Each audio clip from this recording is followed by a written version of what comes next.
దావీదు 3వ కీర్తనలో ఒక గొప్ప మాట చెప్తారు. యెహోవా, నన్ను బాధించి వారు ఎంతో విస్తరించి ఉన్నారు, నా మీదికి లేచివారు అనేకులు అని చెప్పి. దావీదు రాజైనప్పటికీ తన కుటుంబ సభ్యులే, తన కుమారుడైన అబ్షలోమే తనని బాధ పెడుతున్నప్పుడు ఈ మాట చెప్తున్నాడు, నా మీదికి లేచివారు అనేకులు ఉన్నారు. మన జీవితంలో కూడా పరిస్థితులన్నీ కూడా మన మీదికి వచ్చినట్టుగా మనల్ని భయపెడుతుంటాయి.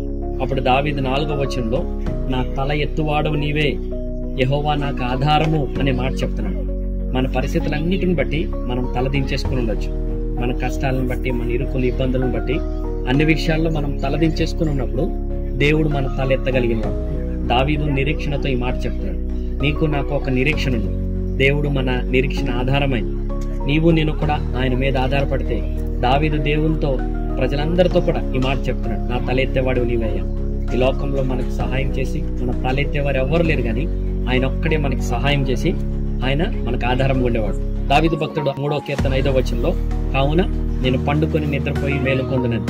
చాలా రాత్రులు మన జీవితాల్లో మనం ఉన్న పరిస్థితులను బట్టి నిద్రలేమితో మనం బాధపడుతుండొచ్చు, కానీ దావీదు భక్తుడు చెప్తున్నాడు, నేను దేవుడిని నమ్ముకున్నాను, దేవుడు నాకు ఆధారంగా ఉన్నాడు కనుక నేను పండుకొని నిద్రపోయి మేలుకొంటాను అనే మాట. అంటే అనుదిన జీవితం మరలా తిరిగి కొనసాగించగలను అనే నిరీక్షణ ఆధారంతో ఈ మాటలు చెప్తున్నాను. నీవు నేను కూడా దేవుని మీద ఆధారపడి జీవిస్తే మన తలెత్తుతాడు.